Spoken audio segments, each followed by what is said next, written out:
Online పరీక్షల నిర్వహణకు సంబంధించి మానవ వనరుల అభివృద్ధి శాఖ మంత్రి గంటా శ్రీనివాసరావు మీడియాతో మాట్లాడారు. ఇప్పుడు చూద్దాం.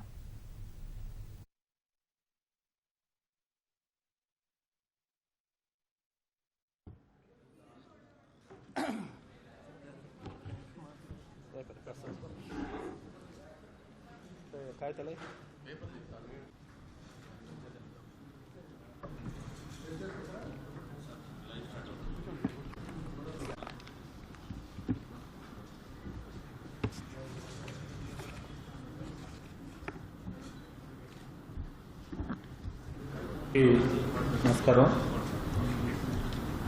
ఈరోజు యాప్సి Andhra Pradesh state higher education council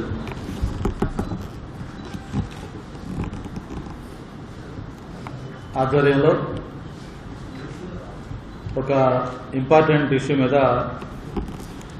meeting పెట్టడం జరిగింది.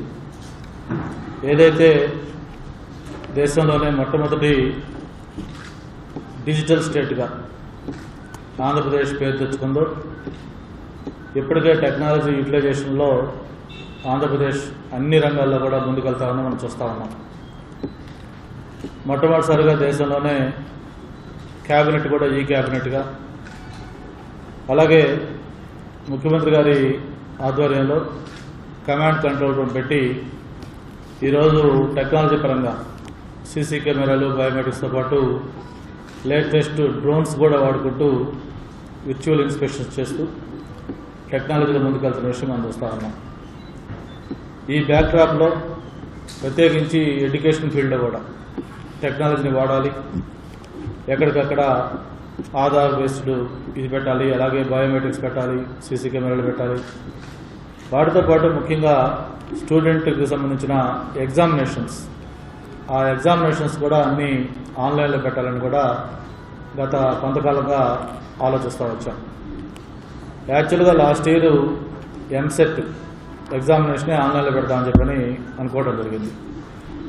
అయితే టైం తక్కువ ఉండడంతో అటు పేరెంట్స్ నుంచి కానీ స్టూడెంట్స్ నుంచి కానీ కొంత రెసిస్టెన్స్ దాంట్లో రావటం, ఈ సంవత్సరం టైం చాలదు కాబట్టి ప్రిపరేషన్కి నెక్స్ట్ ఇయర్ పెడితే బాగుంటుందని చెప్పి అందరూ కూడా సజెస్ట్ చేశారు. ఆ బ్యాక్డ్రాప్లో లాస్ట్ ఇయర్ మామూలుగానే ఎగ్జామినేషన్ కండక్ట్ జరిగింది. అయితే ఈసారి కొంచెం ముందుగానే చైర్మన్ గారితో, అలాగే వాళ్ళ వైస్ చైర్మన్స్, సెక్రటరీస్, అన్ని యూనివర్సిటీ వైస్ ఛాన్సలర్స్, అలాగే మా సెక్రటరీ, కమిషనర్ అందరితో కూడా మాట్లాడిన తర్వాత ఈ సంవత్సరం అన్ని సెట్స్ ఏదైతే ఎంసెట్ దగ్గర నుంచి ఐసెట్ దగ్గర నుంచి మిగతా సెట్స్ అయితే ఉన్నాయో ఆల్ సెట్స్ కూడా ఆన్లైన్లో పెట్టాలి అనే ఒక డిసిషన్ ఒకటి తీసుకోవడం జరిగింది.